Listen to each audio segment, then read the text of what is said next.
Hello everyone, it's that college football guy here with another video. Well, I'm here in the company yard in Louisville, Kentucky. And those of you who might not know this story, July 26th, my original truck that I had got, it wouldn't start. The fuel problem with the sensors in the fuel pump, with a whole bunch of stuff, wire harnesses, coolant system, a whole bunch of stuff went wrong with the truck. Well, I've been in this truck. And now I get told today, like I've been asking, there's a thing that's in a truck. You couldn't see it because I don't even have it on this truck, but it's called an inverter. For those of you who don't know, it allows you to plug in an actual electrical device rather than going in like the outlet where you, let me pull this out. You plug these things in, you know, it's called a power outlet, cigarette lighter port, whatever you want to call it. But those are power outlets. This one is a thing where it hardwires into the battery, the inverter does, and lets you plug actual electrical devices in with power plugs. That's why I could plug in a microwave and other things, and a refrigerator, and be able to have things in this truck. They're functional somewhat like a home, because this is basically a rolling condo. Tiny house living. Well, one little story real quick about that is the fact that my old truck has been ready since August 26th. 1 month after it went in. And hasn't been picked up yet. To the point that it's been sitting so long, the company that I dropped the truck off at, and they took me back here to go into this one, has called me, asking me when I'm coming to pick it up. Me. Not the company. Me. So I'm like, what's the deal with this? They've called me. They've called me 5 times in the last 3 days. So I finally called them up, and they said, what we're going to do is, and I wanted to let everybody know, because people want to know my trucking stories. That's why I'm bringing this up. I'm being told that they're going to, the truck, I'm in Louisville, Kentucky. The truck broke down halfway between Louisville and Lexington. It's a few hours away. They towed the truck to Lexington. Rather than here to this yard where it can be worked on here and it's easy, and our repair shop is literally right across the street. No, they towed it all the way to Lexington to a yard. Repair shop, it was a Freightliner truck, official Freightliner repair shop. It's still there. So what they're going to do is they're going to have me come out here in the morning. I'm going to be here in the morning. I'm here overnight. They're going to get an Uber to drive me from Louisville, Kentucky to Lexington, Kentucky. Do that on Google Maps to see how far it is. Picture an Uber, but that's going to cost the company. For me to go there, pick up my old truck and bring it back here, and then they get to decide if I go back in my old truck or I stay in this one. Now, literally, I got told that my old truck is ready to get picked up, and this new one started having problems.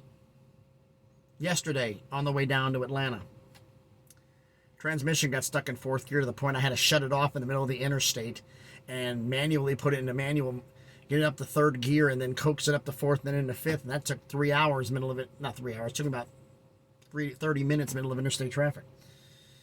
Insane. So that one's fixed. This one gets problems. So we're going to see what happens. You may be seeing me in the same truck in this video tomorrow. I may be back in my old one. I have no idea how this is going to work. So if I do, all my stuff is in this truck. I took everything out except for the actual inverter because it's hardwired to the batteries. Everything else that was in my old truck is now in this one. So if I got to switch back, I got to take everything out. That took like 3 hours. Out of the old truck, out of this truck, and put it back in my old one.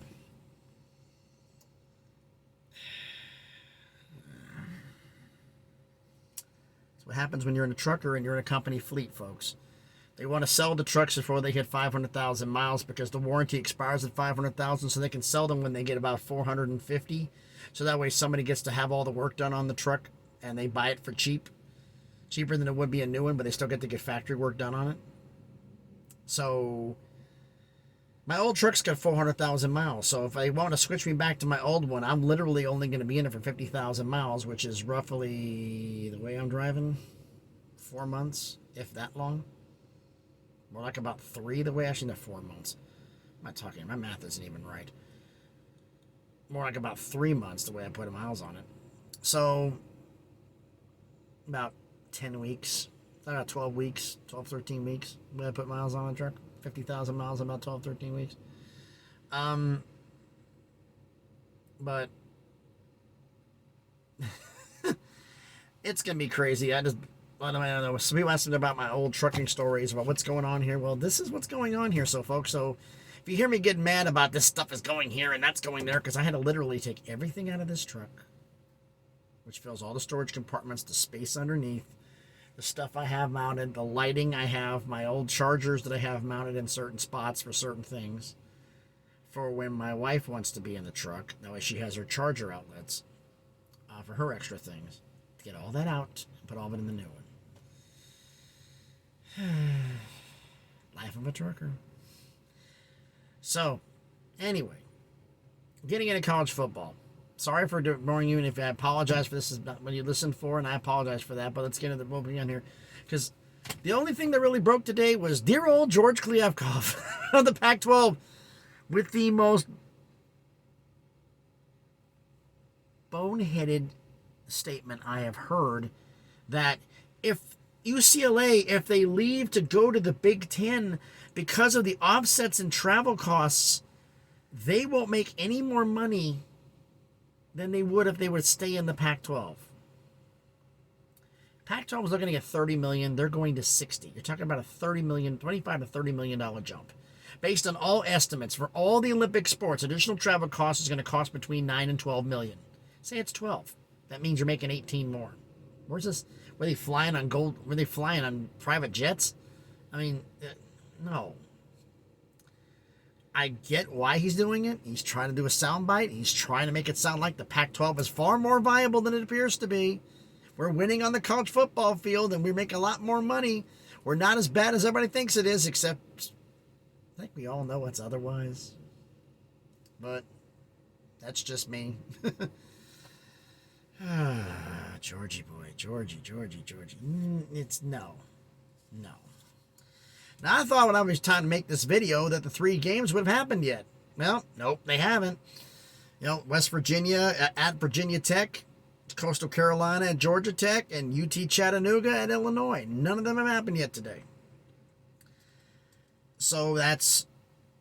I picked same thing. I picked West Virginia win at Virginia Tech. I picked Coastal Carolina to win at Georgia Tech. It's Coastal Carolina at Georgia State. I correct myself. Coastal Carolina at Georgia State. Coastal Carolina will win that one. I had Georgia Tech on the brain, thinking about Jeff Collins from earlier. And Illinois is going to host and beat UT Chattanooga. Now, the games are scheduled for Friday. Just on some, because they're talking about I may be having to go back and get my other truck, and I may be leaving late, so they kick off before the game. So just in case I don't make it in time before the kickoff at 7:30 Eastern for the Friday games tomorrow. There are 3 games tomorrow. There's Virginia at Syracuse. Syracuse looks good, folks. They got opponent offense, and Virginia has not looked good at all. I was looking at going like, okay, this is the school the Big Ten and the SEC are fighting over? Why? And again, it's for regionality purposes, but wouldn't Virginia Tech be better? Because at least they can win. But then again, Virginia Tech could be losing to West Virginia, so who knows? But I'm picking Syracuse to win that game at home. You've got Nevada hosting Air Force. Air Force is like I think it's like a 2-touchdown favorite against Nevada, because Nevada's a bad team. Air Force, triple option. That coaching staff's been there a long time, and they know what to do and how to win. They're perennially a bowl contender or a bowl team. So I'm picking Air Force to be hosting and beating Nevada. And the third game is the team I picked to win the Mountain West, facing one of the worst teams in Conference USA, Boise State at UTEP. UTEP was a bowl team last year, and they look far from it this year. And Boise, after getting walloped earlier in the year, is looking to bounce back. They bounced back last week. I think they're going to look for another one this week, and I think they're going to beat UTEP on the road. So to do my picks, recap quick. West Virginia will win at Virginia Tech. Coastal Carolina will win at Georgia State, and Illinois win at home against UT Chattanooga. That's the games tonight. The games tomorrow, just in case I don't make it. Syracuse will win at home and beat Virginia. Air Force will win at home and beat Nevada, and Boise State will travel on the road and beat UTEP in El Paso. So that's all the stuff on there. Saturday games, we got some doozies Saturday. And the Friday, tomorrow's show is going to be nothing but the recap of the Thursday games. And we'll see about... That's the Friday. I'm going to recap of the Saturday stuff because it's going to be crazy. There's a lot of games on there. I'm going to go through the top 25 real quick. I'm going to go through everything on there. We have a new school that got added to it because I got added them. Don't be sleeping on Minnesota. So the man who said I'm don't sleeping on Minnesota, you Minnesota man? So if you know, I'll put you on that list. And I'll mention your team starting this week because Minnesota's going to get mentioned anyway this week because they're playing Michigan State. And I said it with the fact that I think like the Duke-Kansas game, whoever wins that game, Kansas is in my top 25 right now. They beat Duke, they're going to climb. If Duke beats Kansas, they'll be undefeated. They're going to get in. You've got to consider Syracuse. You've got to consider Minnesota. Minnesota beats Michigan State. Michigan State drops out. Minnesota's going to go in because they're good. Oregon State is also a team under consideration. And there's a lot of other teams that be welcoming that. So top 25 could get shaken up quite a bit. I mean, I look at the possibility right now that there could be 3 teams leaving the top 25. If Duke beats Kansas, Kansas leaves and Duke comes in. If Michigan State loses to Minnesota, Michigan State's out, but Minnesota's going to be in. And I'm expecting Tennessee to beat Florida, so someone else is going to come in. But who will that someone be? All depends how this shakes out. Are there going to be any upsets? Who knows? But everybody, thanks everybody for watching this video. As always, please like and comment. It helps the analytics. It helps this video get watched. It helps us get seen more. And please, if you like the video, subscribe. Trying to get this thing eventually up to 200 subscribers and eventually go beyond that, but baby steps, one step at a time. So thank you everyone for watching the video. And though the sunlight on my face looks annoying as hell, but the sun is like right here. Thank everyone for watching the video. Thanks for being patient with me and listening to my story. And as always, please be good to each other.